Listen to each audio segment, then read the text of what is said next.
Doncs missatge directe pel nostre convidat d'ara mateix, Jorge Soler, bona nit, diputat de Ciutadans. Gràcies per acompanyar-nos aquesta nit al Mestres 24. Què tal? Molt bona nit. Deixi de fer l'estat o deixin de fer l'estat, els diu el senyor Xavier García Albiol. Bé, és curiós que el PP ara s'ha ficat molt nerviós. Ha tret el pitjor resultat de la seva vida i trajectòria electoral i bé, ara sembla que són ells els que ens volen explicar als altres com se fan les coses. I curiós també que amb ells, quan els vam demanar ajuda per una moció de censura, que aquella sí que hagués pogut sortir, perquè era evident que al govern i a les files del Junts per Sí, a la legislatura passada, hi havia gent que podia haver donat suport i ells es van negar. Miri, l'anunci que ha fet avui el Partit Popular, ahora es importante proponer un nuevo candidato. ¿Qué está haciendo Ciudadanos?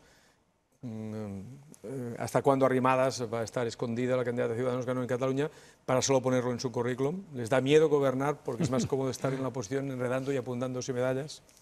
Doncs miri, insisteixo, a nosaltres ens continua agafant treballant, avui, en el cas d'avui, i en la meva persona, presentant propostes de resolució al registre del Parlament, perquè hi ha temes importants que encara que... Avui ha presentat... Sí, jo crec que aquesta és la nostra feina. Avui he presentat, com ahir, preguntes parlamentàries, perquè bé, l'activitat s'ha de fer, i quan un detecta problemes a Catalunya, estigui al govern o estigui a l'oposició, crec que és just i necessari que un treballi. Ara entenc que el senyor Albiol té aquestes formes, ja les va tenir a la campanya, vull dir que tampoc res nou que ens anunciarà aquest to és el d'ell, allà sabran, jo no vull fer de comentarista. No sé si potser fent d'advocat defensor de Xavier García Albiol pensava en Pedro Sánchez, que en el seu moment va activar una sessió d'investidura al Congrés dels Diputats per posar en marxa el rellotge. Em sembla que potser el reglament no permetria fer-ho aquí ni les sumes. Seria, en tot cas, el president del Parlament qui hauria de proposar Inés Arrimadas com a candidata. Bé, aquella vegada inclús podem recordar, perquè és interessant, sí és cert, es presentava el senyor Pedro Sánchez amb el nostre recolzament en base a uns punts programàtics i en aquella època van ser Podemos, que volien fer aquell històric sorpasso i han vist com els hi ha anat i que va impedir que ara mateix el president del govern fos el senyor Sánchez i per tant no sé quin cap té el senyor del PP. Sí és cert que sabem, de fet la història política ens ho diu, que amb ells quan no els hi quadraven els números anaven a buscar quadrar-los amb els independentistes. De fet això ha estat un clàssic també a Catalunya. Per tant, en aquest sentit amb nosaltres no poden comptar. Nosaltres hem finiquitat aquest tema dient que recolzarem perquè els senyors del PP puguin tenir l'activitat parlamentària arreglada normal.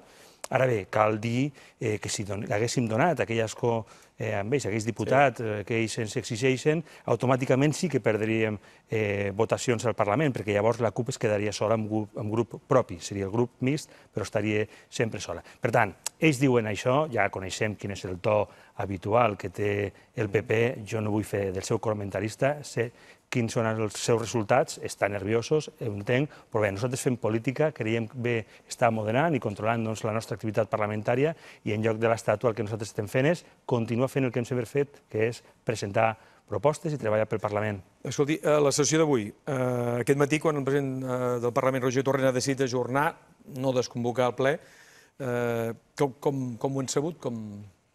Dic perquè també tenen representació a la mesa i no sé si els membres de la mesa sabien el que podia passar. Miri, com acostuma a passar en aquest Parlament, hem començat a saber les realitats del que passava al Parlament per vostès, per la premsa i per les notícies. Ja sap que també la peculiaritat informativa de la configuració d'aquest Parlament també és bastant genuïna. Ara bé, sí que ho hem agafat amb sorpresa. Jo crec que avui podríem tenir la possibilitat de començar a activar un Parlament que està tancat des de fa molts mesos. Insisteixo, i per això li deia, que els que tenim ganes d'estar una altra vegada presentant lleis, reformes, és la nostra feina i per tant hem vingut aquí a treballar, doncs necessitem que hi hagi govern, que hi hagi estabilitat i que no tinguem el que tenim. Ara mateix tenim un show, el show de Puigdemont, propiciat a més per el president del Parlament, que alguns el coneixien bé perquè hem estat en aquesta mateixa casa i vostès ho recordaran fent debats i bé, hem tingut molta estona aquí i fora, als camerinos, i no ens sorprèn que ara mateix sigui el motor de la continuïtat d'aquests shows. Però li demanen empara, no? Inés Arrimadas sentíem ara també que demana l'empara del president. Clar, perquè aquesta és la fórmula legal, és a dir, nosaltres som diputats, tan diputats com els altres. Ara mateix aquest president el que està fent és monopolitzar el Parlament a gust i demanda del que li està demanant des de Brussel·les un senyor fugat que li està dient i marcant el temps. De fet, cada dia estem veient com si fos això una telenovela. Cada dia és l'anunci Puigdemont, ara acabem de veure aquest vídeo, però podíeu haver ficat allò de to be continued, perquè demà segurament tindrem una altra part d'aquesta telenovela. Ara bé, això no és bo per Catalunya. Fa temps que diem que Catalunya té un problema ara mateix de fractura social, econòmica i institucional, i avui, desgraciadament, hem vist el clar exemple de que nosaltres novament teníem raó quan ho dèiem. Recordo el senyor Torrent, quan al seu discurs va dir que calia cosir les fractures, que calia cosir la societat. Era un tema que nosaltres hem dit des de fa anys i que ells negaven, deien, no, si a Catalunya no passa res, no. Evidentment, fins i tot el propi president ara utilitza aquesta terminologia, però inclús hem vist el desastre de la gent al carrer una altra vegada. S'hi ha trobat vostè a la sortida del Parlament, dit perquè hi ha hagut això d'un seguit de ferits també, en aquest cas per la policia que reprimia els manifestants. No sé si ha hagut de sortir protegit. Sí, esbroncada. Les dues coses. L'etapa ha anat de la següent manera. Després del dinar nosaltres teníem reunions del grup parlamentari, estàvem amb Inés Arrimadas i amb el grup a la nostra sala. Han entrat a avisar-nos que hi havia una amenaça important perquè el Parlament, el que és l'estructura de la Ciutadella, del parc, estava molt blindat, molt tancat, com s'ha fet en les darreres sessions, i es veu que per alguna de les portes han començat a saltar, que els Mossos no han pogut contenir-los i han arribat fins a les portes del Parlament. Nosaltres ens han avisat de seguida que s'estava començant a activar un pla de seguretat, perquè ja saben vostès que tampoc no hi ha gaires formes de sortir del Parlament. Molts clavegueres. No sé per on, però la qüestió és que nosaltres hem continuat treballant, teníem que activar propostes, activitat, i hem considerat que nosaltres estem allí treballant i per tant hem deixat que la policia fes la seva feina i la nostra protecció, i nosaltres fins que hem acabat a 6:45 no ens hem aixecat d'aquesta taula, hem treballat.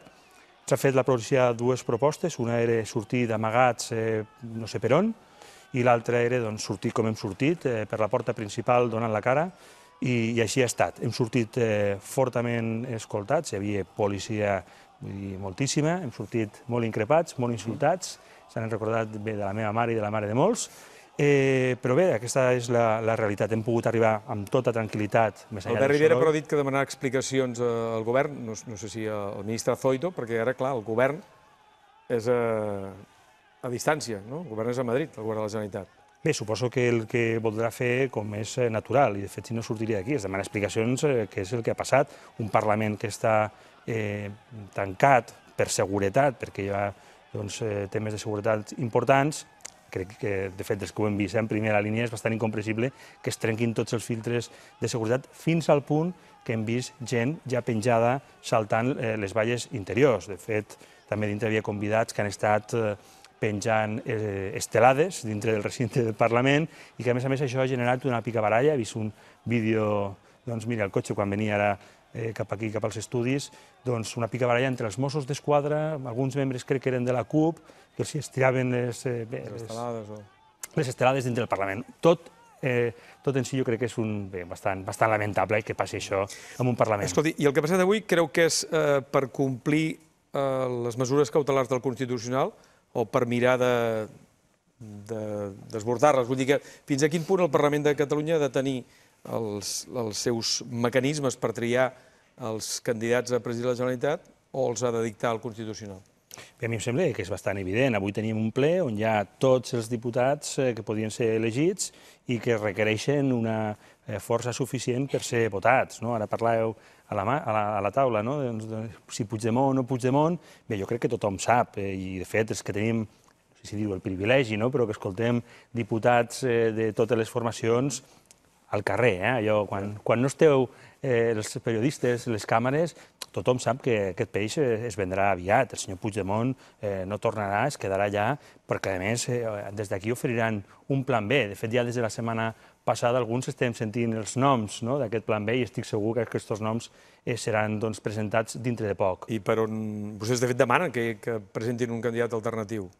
Sí, perquè jo Bé, nosaltres el que entenem és que el país se li ha de donar estabilitat. Els números són els que són, no? Si és cert que, com deia ara el senyor Albiol, Ciutadans ha guanyat les eleccions, i nosaltres estem molt contents, ara bé, després hi ha la configuració parlamentària i la distribució per a on, doncs, com se distribueixen els diputats, i un cal que sigui suficientment prudent, curós, humil, de dir, miri, escolti, no tenim la força suficient, hem fet una gran pujada, la gent ens està recolzant cada vegada més de forma exponencial i estem molt contents de poder-ho fer. Ara bé, ara mateix les coses no sumen. Recordo, especialment, tota la campanya, els senyors del PSC amb els senyors Padaler dient que mai recolzaran a Ciutadans, els senyors dels Comuns o de Podemos, que de fet, quan van tenir l'oportunitat de tenir un president que el podíem haver tingut, que hagués estat de la força més votada, que hagués estat José María Espejo, ràpidament els vam trobar, com sempre fan, entre les files independentistes. Doncs Xavier García Albiol, de fet, ha anunciat que els proposarà a vostès i els socialistes del PSC i els comuns una reunió per posar en comú i trobar punts de trobada entre totes aquestes forces. Vostè creu que, no sé, vostès seran receptius a trobar-se amb totes aquestes forces? Nosaltres som receptius a trobar-nos amb absolutes totes les forces per trobar punts de millora. Ara bé, ja intueixo que venint del senyor Albiol amb el to que habitualment ens té acostumats, potser serà difícil, perquè no té un to conciliador. Algú quan vol solucionar problemes normalment utilitza tons conciliadors, quan demana no utilitza bé aquestes frases. Ara bé, de veritat, jo no vull fer de comentarista del senyor Albiol, ells analitzaran... Perquè ara mateix no sé si he notat que han canviat de registre el Partit Popular respecte a vostès. No sé si és l'escenari polític espanyol o... Ells l'han canviat, però nosaltres no. Jo crec que el que la ciutadania ha de tenir clar és que nosaltres estem per donar estabilitat, per fer propostes i per poder-nos sumar i estendre la mà, com sempre hem fet, inclús, evidentment, al senyor Albiol. Ara bé, el que no podem tampoc acceptar, i entenguis que havent guanyat les eleccions, qui ha quedat darrere estigui tot el dia donant-nos els consellets, no sé, del despatxat. Jo crec que això ni és prudent ni és just, però ara bé, per trobar estabilitat a Catalunya sempre ens trobaran ciutadans. Una de les preguntes que intentarem aclarir aquest vespre és si vostè té algun calendari, algun horitzó perquè es torni a fer aquest ple d'investidura. Doncs desgraciadament no, perquè tornem a tenir un problema legal. De fet, una de les peticions que ha fet avui Inés Arrimadas va en aquesta direcció. Necessitem ara mateix un informe jurídic, novament de la Cambra del Parlament, que reguli bé el que està passant, perquè avui havia d'haver un debat que en cas de no haver tingut majoria absoluta dijous hagués continuat i que, bé, ens hagués permès tenir un president i, per tant, tenir govern i sortir d'aquí. Per tant, bé, a mi m'agradaria, de veritat, que fos Inés Arrimadas la nostra presidenta, però bé, ara mateix no és el cas i, per tant, un cal acceptar les coses com venen. Estem molt contents dels nostres resultats, estem molt contents de continuar fent propostes, bé, i el que volem és un govern i, per tant, desitjar que aviat, i de fet, insisteixo, els rumors dels passadissos surten aquests noms bé, estan a matar entre ells. Digui'm vostè... No, qui és el nom? Sí. No puc filtrar, evidentment, els noms de gent que m'expliqui coses en privat. Això és clarament prudència política. I a més jo que soc metge, per deontologia pràcticament encara més. Però sí és cert que la veurem aviat, aquest canvi, per tant, se ficaran d'acord. Avui hem vist molta tensió entre Esquerra i Convergència, estan clarament trencats. Bé, i hauran d'explicar, perquè també entenc que la dificultat a partir d'ara no solament serà trobar president, que entenc que això ho salvaran, però bé, el que vindrà després de tot això no augura temps fàcils a Catalunya. Però bé, ningú va dir que això seria fàcil, que ens agafi treballant, que ens agafi fent propostes, bé, que ens agafi almenys amb un to conciliador que permeti unir-nos, juntar-nos i evolucionar. Sí, jo crec que sí. Doncs moltes gràcies, senyor Jorge Soler, gràcies per haver-nos acompanyat aquesta nit. Esperem anar-lo veient, així que l'actualitat política ens ho reclami. Moltes gràcies.